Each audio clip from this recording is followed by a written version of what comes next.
დღეს თბილისში ღვინის საერთაშორისო გამოფენა იხსნება, რომელშიც 7 ქვეყნის 100-მდე კომპანია იღებს მონაწილეობას. საგამოფენო ცენტრ ექსპო ჯორჯიაში ალკოჰოლური სასმელების გარდა მრავალფეროვანი პროდუქცია იქნება წარმოდგენილი. გამოფენის მნიშვნელობასა და ქართული ღვინის საექსპორტო პოტენციალზე სოფლის მეურნეობის მინისტრი უპასუხებს ჩვენ შეკითხვებს. ოთარ დანელია პირდაპირ ეთერში ჩაგვერთვება. მოგესალმებით ბატონო ოთარ. ბატონო ოთარ, საუბარი რომ დავიწყოთ იმ გამოფენით, რომელიც ექსპო ჯორჯიაში იხსნება, მის მნიშვნელობაზე რომ ვისაუბროთ და როგორ არის ჩართული სოფლის მეურნეობის სამინისტრო ამ გამოფენის ორგანიზებაში და ასე შემდეგ სხვა საქმიანობაში. მოგახსენებთ, ეს სოფლის მეურნეობის სამინისტრო და ღვინის ეკონომიკის სააგენტო ბუნებრივია გახვალ თანაორგანიზატორები ამ მოვლენისა. ეს არის ძალიან მნიშვნელოვანი, იმიტომ რომ არის საერთაშორისო. გარდა თქვენს მიერ ნაბრძანები კომპანიებისა და რაოდენობებისა, ასევე ჩამოსულები არიან ცნობილი, მსოფლიოში ცნობილი ღვინის ჟურნალისტები და მათ მიერ დაწერილი ნებისმიერ, ესე ვთქვათ, პუბლიკაციას აქვს ძალიან დიდი დატვირთვა. ჩვენთვის ეს ძალიან მნიშვნელოვანია, ვინაიდან მოგეხსენებათ საქართველოს გახლავთ ღვინის აკვანი, ასევე იუნესკომ იცით რომ მიანიჭა კულტურული მემკვიდრეობის ძეგლის სტატუსი, არამატერიალურის, ეს გახლავთ ღვინის ქვევრში დაყენების ძალიან მრავალწლიანი, 8000 წლიანი პრაქტიკულად უწყვეტი ტრადიცია და შესაბამისად ჩვენ გვინდა მაქსიმალურად სწრაფად გავაკეთოთ ამის პოპულარიზაცია მსოფლიოში, ვინაიდან კონკურენციაც მოგეხსენებათ ძალიან დიდია ზოგადად, განსაკუთრებით იმ ბაზრებზე, რომელზეც ჩვენ ორიენტირს ვართ. ბატონო ოთარ, ბოლო წლების განმავლობაში განსაკუთრებული აქცენტი კეთდება ქართული ღვინის ხარისხის გაუმჯობესებაზე, ამაზე იმუშავეს უკვე კომპანიებმაც. ვაზის და ღვინის შესახებ საქართველოს კანონში შედის ცვლილებები. კონკრეტულად რა სახის ცვლილებები არის და რამდენად იქნება ეს სარგებლიანი, ასე ვთქვათ, ქართული ღვინის ხარისხის გაუმჯობესებისთვის და მისი კონკურენტუნარიანობის გაზრდისთვის.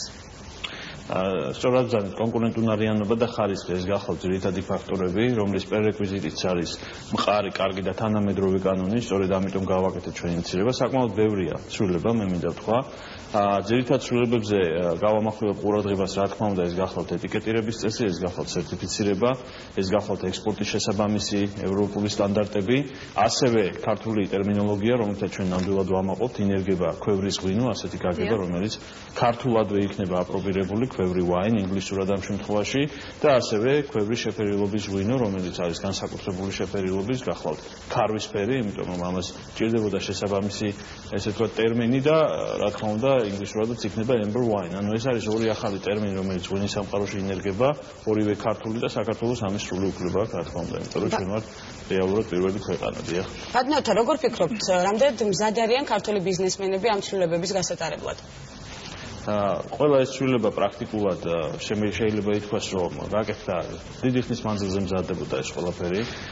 გავლილია პრაქტიკულად ყველა შესაბამის რგოლთან, კერძო სექტორის წარმომადგენლებთან და ასე შემდეგ. იმიტომ რომ ჩვენ კიდევ ბევრ სხვა სერიოზულ პროექტს გეგმავთ, მათ შორის არის ენდემური ვაზის ჯიშების აღდგენის პროექტის გაგრძელება, რეგიონალური განვითარება ამ მიმართულებით და ასე შემდეგ. ამიტომ აქ ჩართული იყო პრაქტიკულად ყველა, ვინც ამ დარგში ჩართულია პირდაპირ თუ ირიბად. ბიზნესმენებთან კონსულტაციები თუ მოხდა ამ ცვლილებებამდე, ბატონო ოთარ?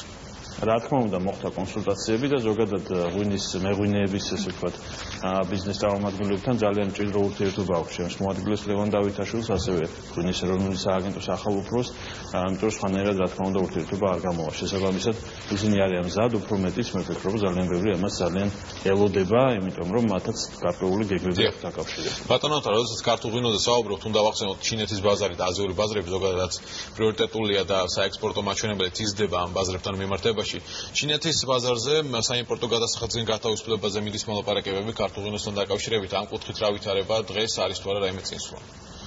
სწორი ბრძანება, უბრალოდ მე არ მინდა მოვლენებს დავაჩქარო, იმიტომ რომ ჩემ კოლეგასთან ძალიან ინტენსიურად მიდის მოლაპარაკება. ეკონომიკის მინისტრიც იყო ჩასული მოგესალმებას და მანაც დააყენა ეს საკითხი, ასევე ბატონი საგანელიძეც იყო ჩასული, ან ჩვენ ყველანი ერთ ხმაში ვსაუბრობთ. ბუნებრივია ეს საერთო ინტერესებს ემსახურება.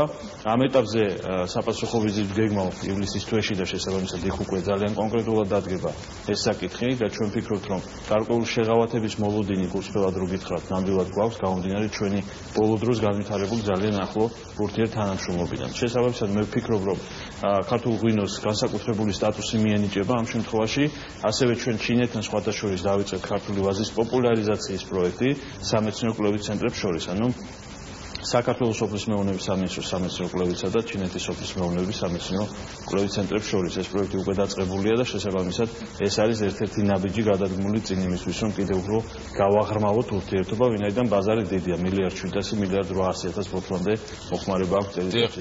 ბატონო თარო, ევროპის და ჩინეთის, ანუ აზიის ბაზრების ათვისებასთან ერთად შედარებით შორეულ პერსპექტივად ისახებოდა ამერიკის შეერთებული შტატების ბაზარი, თუმცა თქვენ ვიზიტი გქონდათ, იყო მნიშვნელოვანი შეხვედრები. გაიზრდება თუ არა ქართული ღვინის ექსპორტი ამ მიმართულებით, სწორედ ამერიკის შეერთებულ შტატებში? აუცილებლად გაიზრდება, იმიტომ რომ ის ციფრი, რომელიც დღეს არსებობს, ნამდვილად არ არის არც ერთი მხარისთვის ამაკმაყოფილებელი.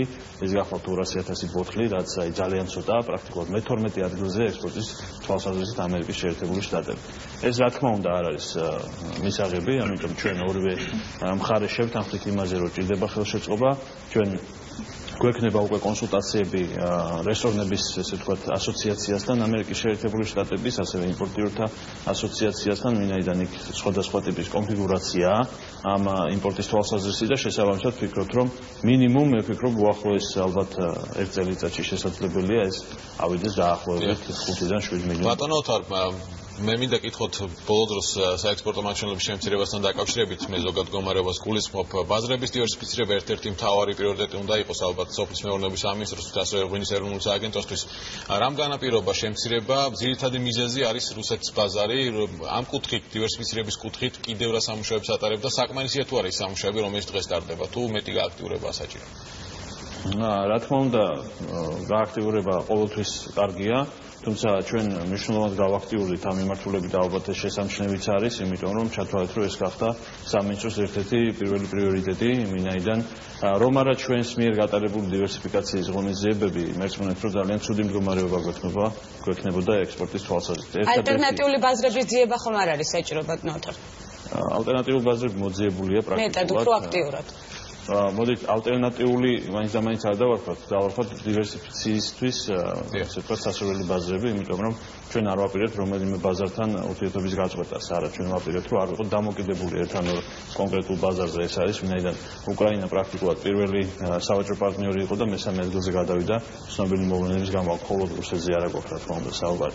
ამიტომ ჩვენ მე მოგახსენებთ რომ ტრენდი არის ძალიან მზარდი, ეს გახლავთ პოლონეთი, ეს გახლავთ ბალტიისპირეთი, ზოგადად ეს გახლავთ იგივე ჩინეთი თუნდაც პრაქტიკულად გაუმაგებულია მაჩვენებლები, იაპონია, რომელიც საკმაოდ საინტერესო ბაზარია და საკმაოდ ორიგინალური ღვინით შევედით და რა თქმა უნდა ემატება ხა ამერიკაზე. ბატონო თარ, ბოლოს მინდა კითხოთ მთის კანონთან დაკავშირებით, თქვენი სამინისტრო რა მიმართულებით არის ჩართული ამ კანონპროექტის შემუშავებაში და ინიციატივები რა აქვს სოფლის მეურნეობის სამინისტროს თუ შეგიძლიათ რომ გითხრათ.